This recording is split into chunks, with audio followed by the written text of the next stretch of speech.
Assalamualaikum warahmatullahi wabarakatuh. Shalom, Om Swastiastu, Namo Buddhaya, salam kebajikan, salam sejahtera bagi kita semua. Perkenalkan, nama saya Febri Bunga Mulia Putri dan rekan saya. Nama saya Kalisa Darakila. Di sini kami akan mempresentasikan laporan hasil penelitian karya ilmiah kami yang berjudul Pengaruh Kualitas Pelayanan Terhadap Minat Beli Ulang Bakso Mas Udin. Berikut penjelasannya dari teman saya. Di sini saya Kalisa Darakila akan menjelaskan laporan hasil penelitian karya ilmiah kami yang berjudul Pengaruh Kualitas Pelayanan Terhadap Minat Beli Ulang Bakso Mas Udin. Yang pertama ada fenomena.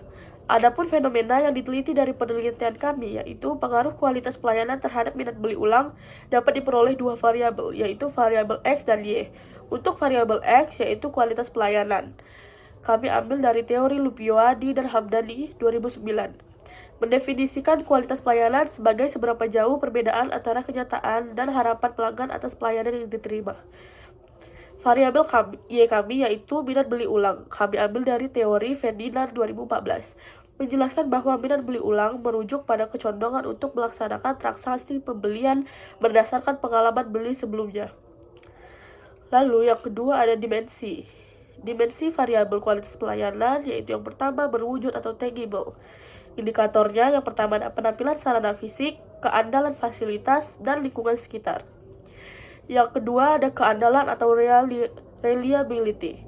Indikatornya yang pertama yaitu konsistensi kualitas, yang kedua sikap simpatik, yang ketiga akurasi yang tinggi. Lalu dimensi yang ketiga yaitu ada ketanggapan atau responsiveness. Indikatornya yang pertama yaitu cepat tanggap terhadap pelanggan, yang kedua informasi yang jelas, dan yang ketiga proaktif membantu pelanggan. Dimensi yang keempat yaitu jaminan atau asuransi. Indikatornya yang pertama ada kompetisi staff, yang kedua sikap ramah dan sopan, dan yang ketiga rasa aman dan percaya pelanggan. Dan dimensi yang terakhir yang kelima yaitu empati atau empati. Indikator yang pertama yaitu perhatian khusus pada pelanggan, yang kedua pemahaman terhadap kebutuhan, dan yang ketiga solusi yang personal. Lalu ada variabel minat beli ulang. Dimensi yang pertama yaitu minat transaksional. Indikatornya yang pertama keinginan membeli produk, yang kedua setia pada produk yang sama, dan yang ketiga puas dengan produk yang dikonsumsi. Lalu dimensi yang kedua ada minat referensial. Indikator yang pertama yaitu bersedia merekomendasikan produk, yang kedua membagikan pengalaman positif, dan yang ketiga yakin produk layak direkomendasikan.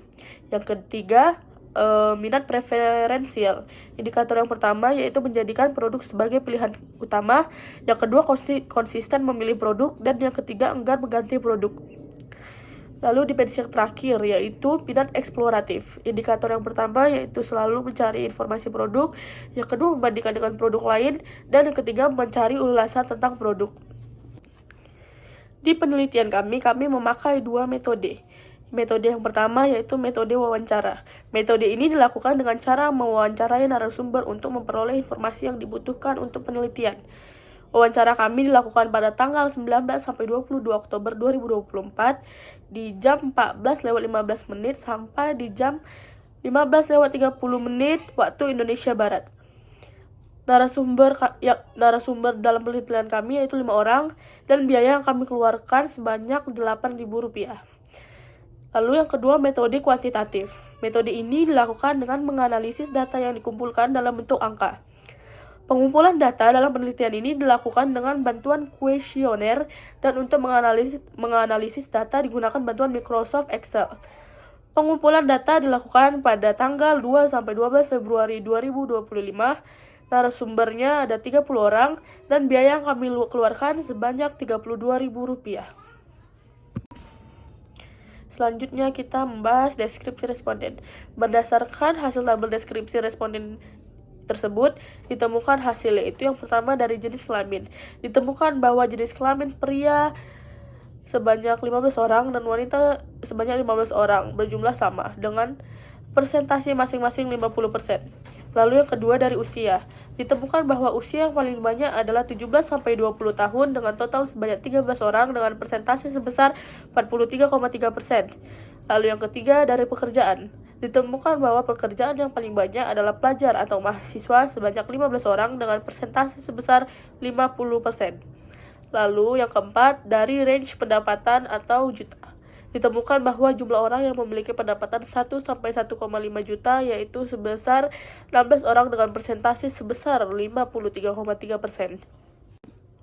Di sini ada multiple R. Multiple R adalah koefisien korelasi. Koefisien korelasi menunjukkan besar hubungan variabel X terhadap variabel Y. Variabel X yaitu kualitas pelayanan dan variabel Y yaitu minat beli ulang. Menurut Sugiono, nilai multiple R berdasarkan tabel tersebut R sama dengan 0,75 berada pada interval koefisien 0,60 sampai 0,799 yang menunjukkan bahwa hubungan korelasi kedua variabel kuat. Hal ini disebabkan oleh kualitas pelayanan yang baik cenderung meningkatkan minat beli ulang konsumen. Semakin tinggi kualitas pelayanan yang diberikan, semakin sering pelanggan melakukan minat beli ulang secara konsisten dan berulang. Lalu di sini ada R-square.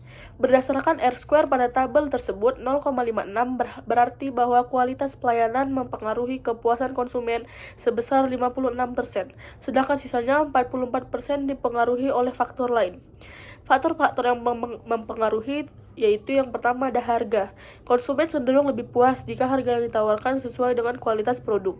Yang kedua, kualitas produk. Tekstur, cita rasa, serta bahan baku sangat menentukan kepuasan pelanggan. Yang ketiga, kebersihan dan kenyamanan tempat. Kebersihan area makan yang menentukan kenyamanan konsumen. Yang keempat, kecepatan penyajian. Pelanggan cenderung lebih puas jika makanan disajikan dengan cepat. Oke, selanjutnya significance F. Significance lebih dari 5%, maka tidak terdapat pengaruh. Faktor penyebabnya adalah ada faktor lain yang lebih mempengaruhi seperti harga, rasa bakso, porsi, kebersihan tempat, atau rekomendasi dari orang lain. Dan jawaban dari responden tidak konsisten, sehingga hasil uji tidak signifikan. Nah, di sini kita lihat ada tabel testat dan koefisien. G sama dengan 14,17953 ditambah 0,556713X, yang berarti setiap kenaikan satu satuan kualitas pelayanan akan meningkatkan minat beli ulang sebesar 0,556713. Berdasarkan hasil analisis yang diperoleh, nilai tes statistik 5,910865 karena nilai ini lebih besar dari nilai T-tabel pada tingkat signifikan 5%, dapat disimpulkan bahwa variabel X atau kualitas pelayanan memiliki pengaruh yang signifikan terhadap minat beli ulang. Nah, kita masuk ke kesimpulan. Berdasarkan dari analisis data responden menunjukkan bahwa mayoritas responden dalam penelitian ini sama antara pria sebesar 50% dengan wanita sebesar 50%. Dari segi usia, kelompok yang paling dominan adalah usia 17-20 tahun sebesar 43,3%. Dari segi pekerjaan, mayoritas responden adalah pelajar atau mahasiswa sebesar 50%. Dan dari segi range pendapatan, mayoritas pendapatan responden adalah 1 juta sampai 1,5 juta dengan persentase sebesar 53,3%. Berdasarkan tabel tersebut, R sama dengan 0,75 berada pada interval koefisien 0,60 sampai 0,799 yang menunjukkan bahwa hubungan korelasi kedua variabel kuat. Hal ini disebabkan oleh kualitas pelayanan yang baik cenderung meningkatkan minat beli ulang konsumen. Selanjutnya, berdasarkan hasil analisis regresi, nilai R-square pada tabel 0,56 berarti bahwa kualitas pelayanan mempengaruhi kepuasan konsumen sebesar 56%, sedangkan sisanya 44% dipengaruhi oleh faktor lain seperti harga, kualitas produk, kebersihan, dan kecepatan penyajian. Berikut ini adalah daftar pustakanya. Berikut ada laporan hasil penelitian karya ilmiah kami. Jika ada kesalahan kata, mohon dimaafkan. Sekian dan terima kasih.